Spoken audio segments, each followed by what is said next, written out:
اعوذ باللہ من الشیطان الرجیم بسم اللہ الرحمن الرحیم۔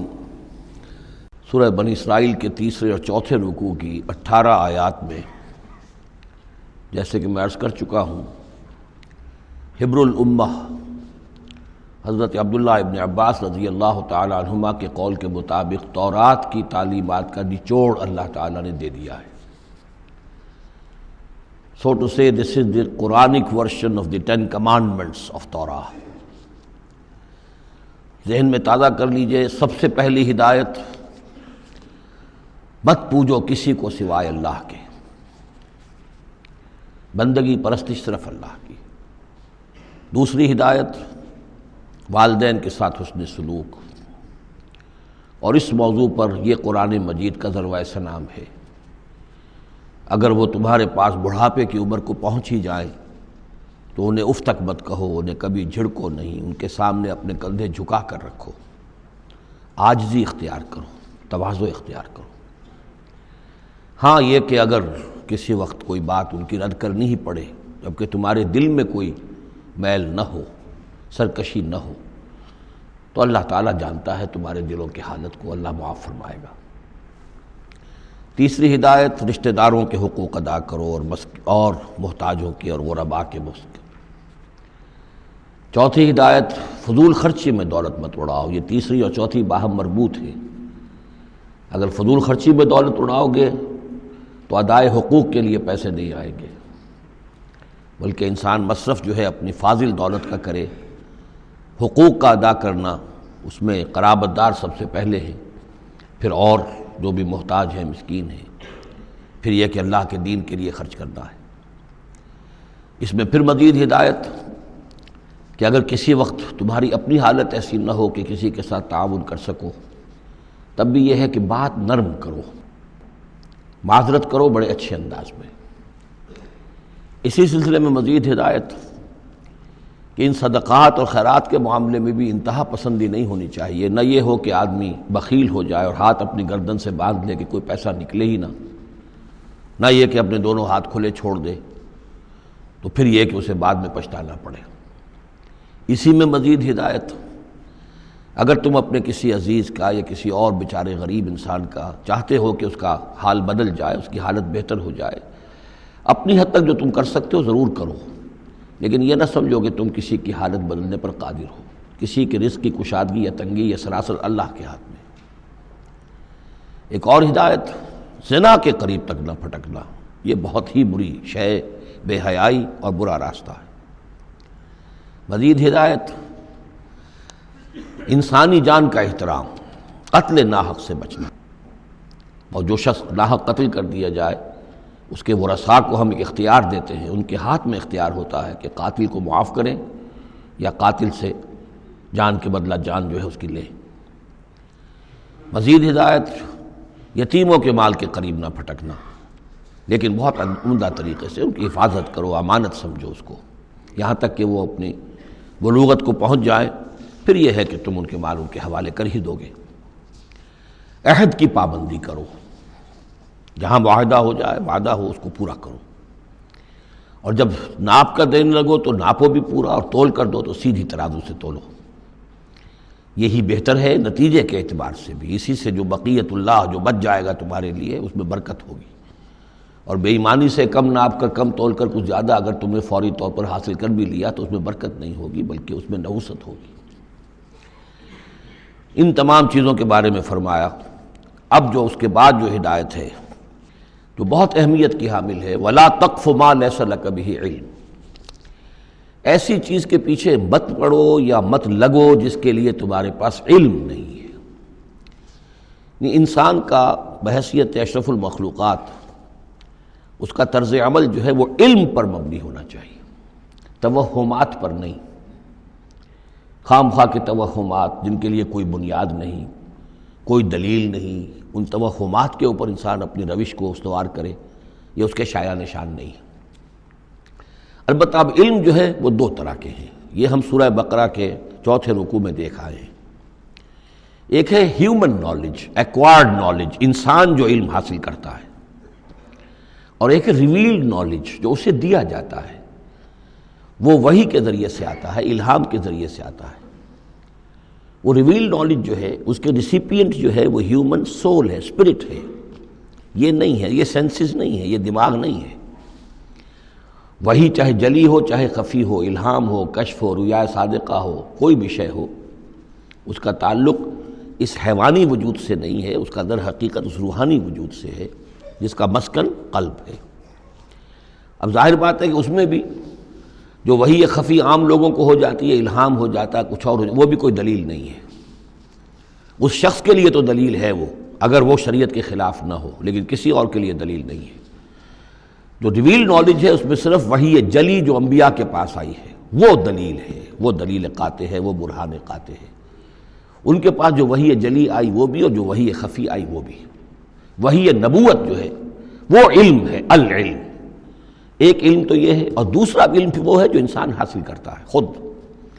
اس کے لیے یہ سینس آرگنز جو اس کو دیے گئے ہیں، حواس خمسہ، جن میں سے اہم ترین جو ہے ان السمع والبصر، سماعت اور بصارت، باقی یہ کہ تین اور بھی ہیں، چھونا ہے، چکھنا ہے، سونگھنا ہے۔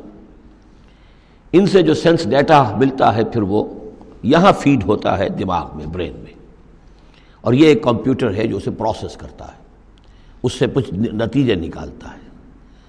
یہ آیت در حقیقت اس سے بحث کر رہی ہے۔ انسانی علم کے لیے اللہ تعالیٰ نے جو انسان کو ایپریٹس دیا ہے، جو آرگنز دیے ہیں، وہ ہے ان السمع والبصر والفؤاد کل اولئک کان عنہ مسئولا۔ وہ سماعت ہے، بصارت ہے اور عقل ہے۔ یہ فؤاد کا ترجمہ میں نے عرض کیا تھا، عام طور پر دل کیا گیا ہے، حالانکہ کوئی اس کے لیے جو لغوی کوئی بنیاد موجود نہیں ہے کہ کون سا لفظ ہے، کون سا اس کا مادہ ہے۔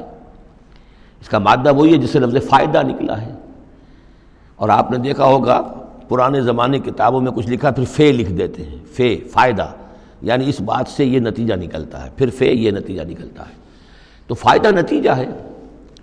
اسی طرح فعید کہتے ہیں عربی زبان میں اس شے کو، جیسے سبزی ہے بہت سی، آپ نے اس کو ابال لیا اور بھون دیا تو اس میں پانی وانی نکل جاتا ہے، بجھ کر رہ جاتی، تھوڑی سی ہو جاتی، بھجیا ہم کہتے ہیں اس کے، بھجیا بن گئی ہے۔ گوشت کا بھی یہ ہے کہ جب آپ اس کو سینکتے ہیں پانی وغیرہ نکل جاتا ہے، مختصر ہو جاتا ہے تو اس کا خلاصہ نکلتا ہے۔ تو سینس ڈیٹا سے جو خلاصہ نکالتا ہے پھر یہ برین کمپیوٹر، یہ ہے در حقیقت فؤاد۔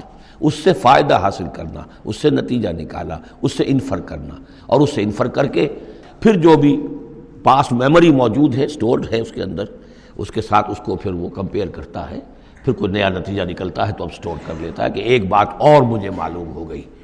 اور یہ اس طریقے سے رفتہ رفتہ انسانی علم بڑھتے بڑھتے کہاں تک پہنچ گیا ہے، عقلیں دنگ ہیں، کہاں تک پہنچ گیا۔ آج کسی ایک انسان کے لیے ممکن ہی نہیں رہا ہے کہ وہ پورا جو معلومات کا دائرہ اس وقت ہے تمام سائنسز کے اندر ان کا احاطہ کر سکے، ناممکن۔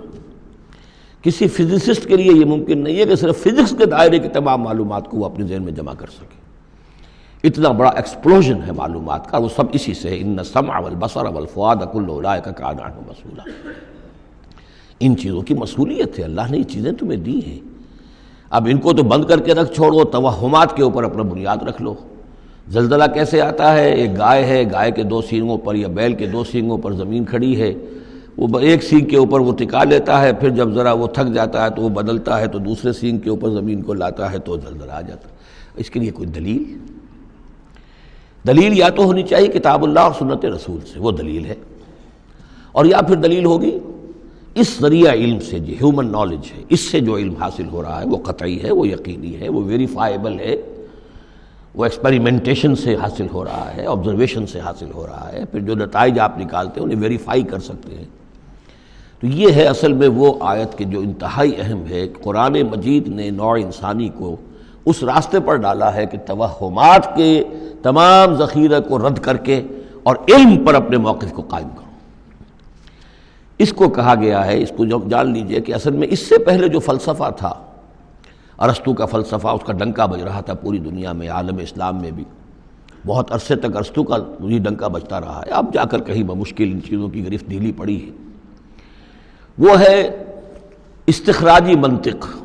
معلومات کا دائرہ بہت کم تھا، جو بھی معلومات تھی اس میں سے وہ نکالتے جا رہے ہیں، نتیجے نکال رہے ہیں، اسی میں سے وہ بال کے کھال اتار اتار کر استخراجی deductive logic.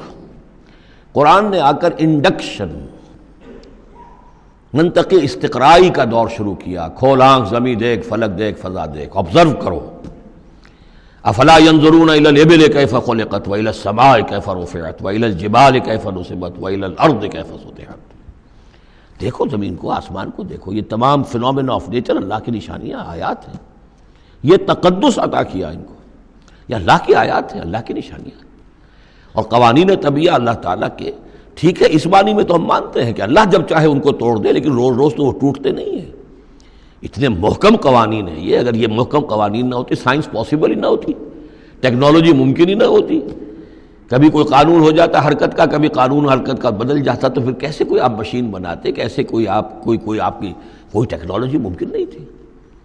These laws of nature, physical laws, وہ بہت مضبوط ہے، اللہ کے بنائے ہوئے. ہاں اللہ سے بالا تر نہیں ہے. یہ نہیں ہے کہ اللہ بھی پابند ہو گیا انہی کا.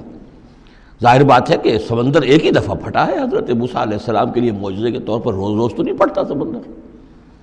آگ نے ایک ہی مرتبہ جلانے سے انکار کیا ہے حضرت ابراہیم علیہ السلام کو، باقی روز روز تو نہیں. تو یہ چیزیں شاذ ہوتی ہیں، لیکن یہ معجزے کو ہم مانتے ہیں. اللہ تعالیٰ جب چاہے اپنے قوانین کو توڑ دے، لیکن یہ قوانین روز روز نہیں ٹوٹتے. یہ قوانین جو ہے مستقل ہے، دائم ہے، اور انہی کے ذریعے سے یہ پاسبل ہے سائنس. تو در حقیقت علامہ اقبال کا ایک بہت اہم نظریہ ہے جس کی طرف میں توجہ دلانا چاہتا ہوں.